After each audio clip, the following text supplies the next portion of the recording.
Hello and welcome everybody. This is Cassini Capital here. I'd like to just record a quick video before I go and do a gym session. And today I want to cover the legacy market. So specifically, I want to get into the 10-year and 3-month yield curve, and then I want to discuss the SPX.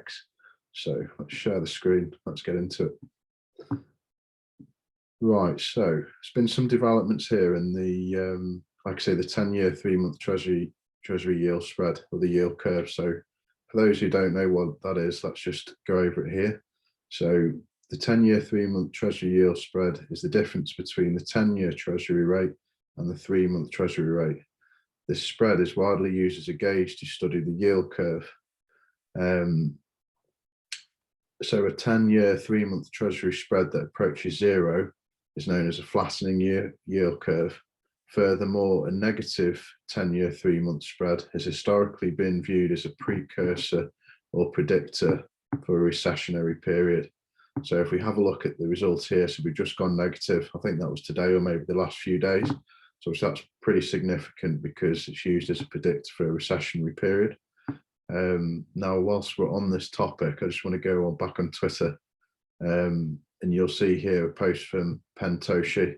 If you don't follow this guy, definitely give him a follow. He's a very good trader and he's always got some useful insights. So what we've got here is a chart of the S&P 500, which we're going to come on to on my own chart in a second. You can see the yellow dots here are where we've had one of these negative yield spreads. And basically, you can see that there's a big risk after you get a period of these, we have these big drawdowns, as it said on the previous slide, a recession. So here you can see the initial occurrences historically occur 12 months out from the max drawdown. So I think the big kind of ones to pay attention to here in recent memory is the dot-com and the GFC in 08. And we can see we had this negative yield curve of the 10-year and 3-month. And then for the year or so following, we had these horrible recessions where the S&P completely nuked. Both cases. We even had it here in just before COVID, how we had the negative yield curve going into COVID, and then we had that big drawdown. So I think that's why, you know, that's the relevance of this particular yield curve and why it's important to keep a note of.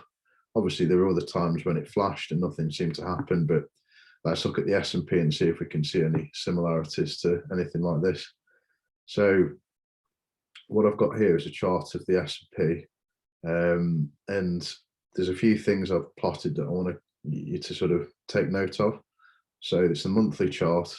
We've got the 8-month EMA, which is the blue line, and we've got the 50-month EMA, which is this grey line here. So I'd say the big things to pay attention to first. So we start with the big EMA. This has been something I've been paying attention to as we've moved up here. And essentially, in a bull market, we're always above. I mean, sometimes we'll come just and test it a bit, and as long as we recover quickly, we're okay. The party keeps going. Obviously, back in 2020, we did challenge this severely, but again, the month after, we completely bought it up and we were straight back above it. So as you can see, we sort of nearly whipped down to a few months ago, came back up to the 8, and now we've actually had a close there last month beneath it. We've got a little rally off it this month, so we're basically right on the button there. So I think this is a key area, it's a key higher time frame area that we need to pay attention to. And the reason it's particularly significant is if you look back here in the dot-com or the GFC, we can see that price did come back down to it. We rally off it, and then we basically shit the bed after that and come all the way underneath, and that pain lasted for a while. You can see here again, came down to it, nice bounce off it, and then completely got melted down for quite some time.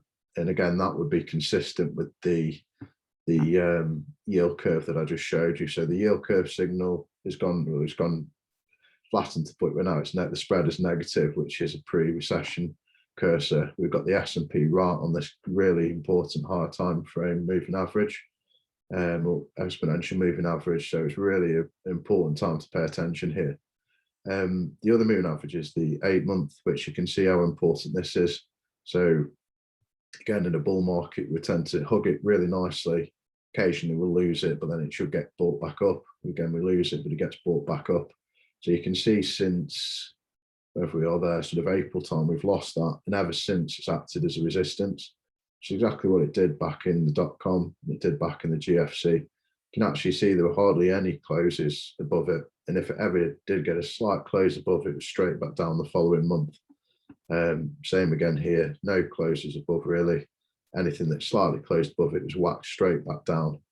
And that sort of carried on until we did finally get above it, tested the support, and then we're, starting to recover. So I think the key thing to say now is the interaction between the 50 and the 8-month EMA. So again, when we came down to test the 50, we did get a nice rally, but it was taken out. It was pushed back down by the 8-month EMA, as you can see there. So same again here, we come down, we rally to the 8-month, and again, it's smashed back down. So we're right at that point. Let's just zoom in here. So we've come right back down to the 8-month, but we've got a rally here. So maybe we do get another rally all the way back up here, which should, probably get some people quite excited. Could have come all the way up to sort of 4,000 here, which should be quite a nice move. But if this, horrible parallel situation to the GFC and the .com plays out, we should expect the 8-month to hold as resistance. We don't really close above it. Or if we do close above it, we get whacked down the following month, and then we're going to really come down underneath this 50-month moving average a lot further, which, generally when that happens, it just means pure pain, and it can last for quite a long time. So I think the combination there of the moving averages plus the yield curve inversion of the 10 and 3-month yield curve would definitely need to put us on high alert here. That this is a key time to be paying attention. Obviously, most of us who follow this channel, myself included, are mainly trading the crypto market, but we've never had a situation where Bitcoin's been around and we've really convincingly lost that moving average, the 50-month moving average, and had it as resistance. We briefly lost it in 2020, and obviously the price completely capitulated. So what happens if we spend, say, a year underneath this 50-month moving average? What's the price is going to do then?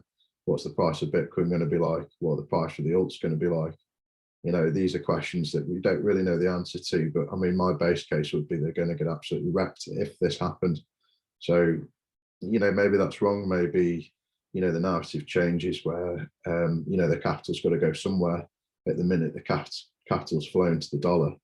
Maybe in that period, we do get a decoupling and the money flows to Bitcoin or whatever. But I think, if you had to put a gun to your head now and decide, you'd probably say that your base case is going to be that the crypto market could get absolutely melted.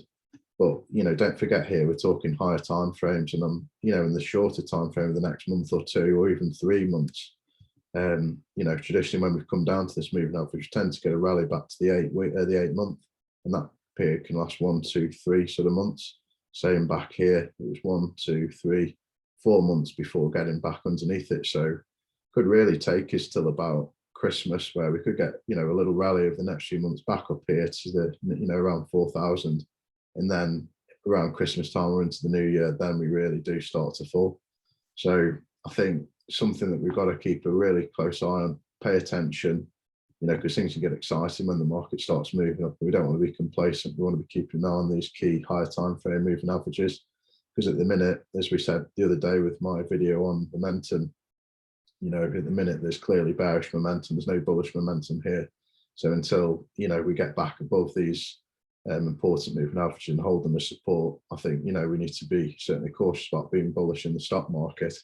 And obviously how that's going to affect the crypto market, which traditionally it's been pretty correlated to. So, something definite to be cautious of, even though we may get a nice little bounce over the next few months. So yeah, just a quick video there. I just wanted to break that down for you. Hope you found that useful, and we've got some important things to watch here as we go for the end of this year and the start of next year. Very interesting times. If we do see these crazy low prices again, that's why having cash is really good.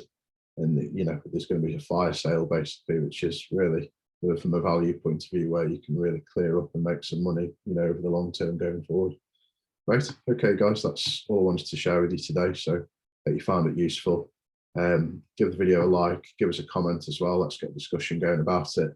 And subscribe to the channel and hit us up on Twitter as well. Okay, nice one. I'm going to hit the gym. Take care, guys. See you later.